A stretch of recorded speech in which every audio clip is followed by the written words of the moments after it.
Please be aware, in this podcast series we talk about all areas of safeguarding, which some people may find upsetting. So please make sure you're okay listening to today's topic. Be mindful of those around you, such as children, that you might not want to listen in. Hi, I'm SSS Safeguarding Director Sam Preston. And I'm former head teacher and content author Sara Spinks. Today we're looking at the critical and complex topic of modern slavery and human trafficking awareness. Modern slavery and human trafficking are issues that everyone should be aware of, especially those working in education and other frontline services. So it's important to define what we mean by modern slavery and human trafficking, as both terms are often used interchangeably, but they actually do have distinct meanings under UK law. Yeah, that's right, Sam. Modern slavery is a broad term that encompasses various forms of exploitation, where an individual is held in conditions of slavery, servitude, or forced labour, and is exploited for personal or commercial gain. It's characterised by the victim's inability to refuse or leave the situation due to coercion, threats, deception, or violence. Yeah. Human trafficking, on the other hand, that specifically refers to the process by which people are recruited, transported, or harboured for the purpose of exploitation. So trafficking, that involves three key components: action, means, and purpose. So it's important to note that for adult victims, all three components must be present to constitute human trafficking. Whilst for children, the means component isn't required because they can't give informed consent to the exploitation. So that doesn't have to be present. It's just the action and purpose. I think that's a really crucial distinction, isn't it, Sam? Yeah, it is. Now, in the UK, we have the Modern Slavery Act that was enacted in 2015. And that's the primary legislation in the UK that's designed to combat modern slavery and human trafficking.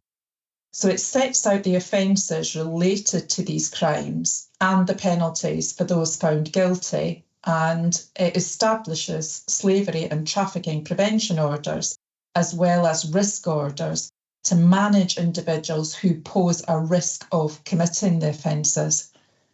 I think also the Act includes provisions for maritime enforcement and outlines the role and responsibilities of the Independent Anti-Slavery Commissioner, who's tasked with encouraging good practice in prevention, detection, investigation and prosecution of modern slavery offences.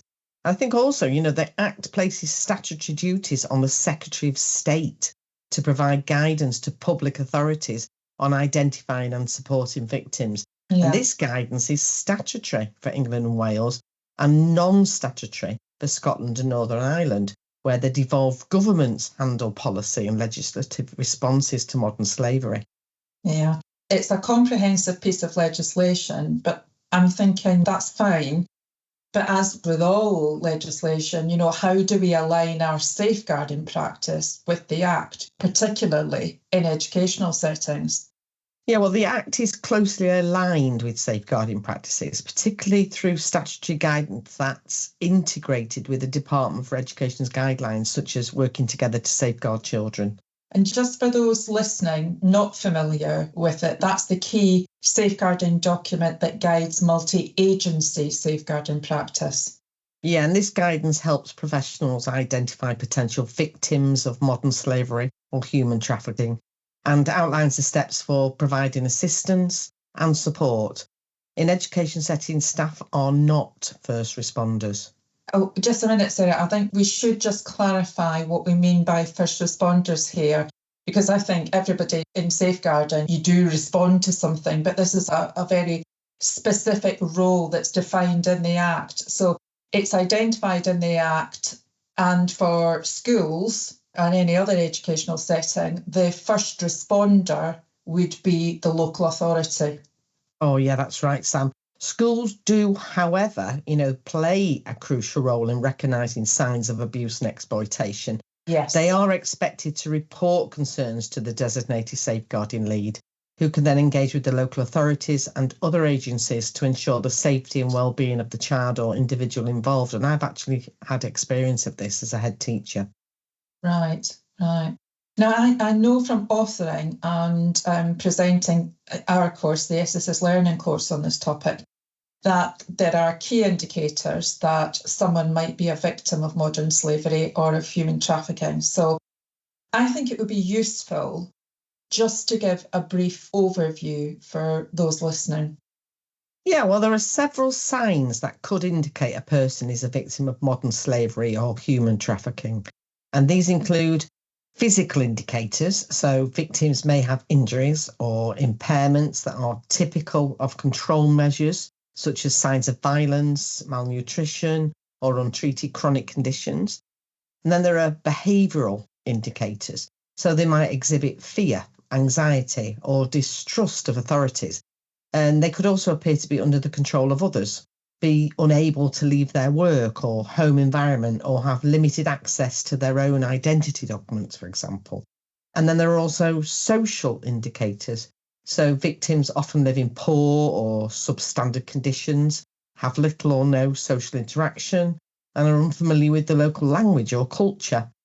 And for children specifically, the indicators might include persistent absences from school, behaviours not typical for their age, or being found in areas far from home with no obvious connections. And these could be signs of involvement in activities like county line drug trafficking as well. Yeah. Given the seriousness of these situations, if someone suspects that a child or an adult is a victim of modern slavery or human trafficking, it's crucial to act quickly, but also carefully. In an educational setting, the first step is to report any concerns to the designated safeguarding lead, your DSL. They will assess the situation and determine whether to involve the local authority or other appropriate agencies. And then for adults, consent is required to refer them to the National Referral Mechanism, the NRM, and which is the framework for identifying and supporting victims. Yeah. However, for children, consent is not required, and they should be referred to the NRM for protection and support as soon as possible. Yeah, so that goes back to that means that we identified earlier, isn't it? It's also, I think, important to remember that not all signs are obvious, and some victims, they might not show any immediate distress. And that's why, through that framework, there is a thorough and context-sensitive approach. And I think that's essential in safeguarding practices. So you mentioned the National Referral Mechanism. And it's probably worthwhile just explaining a little bit more about how it works and that its role in supporting victims. Yeah, well, the National Referral Mechanism, the NRM, is a framework for identifying potential victims of modern slavery and ensuring they receive the appropriate support.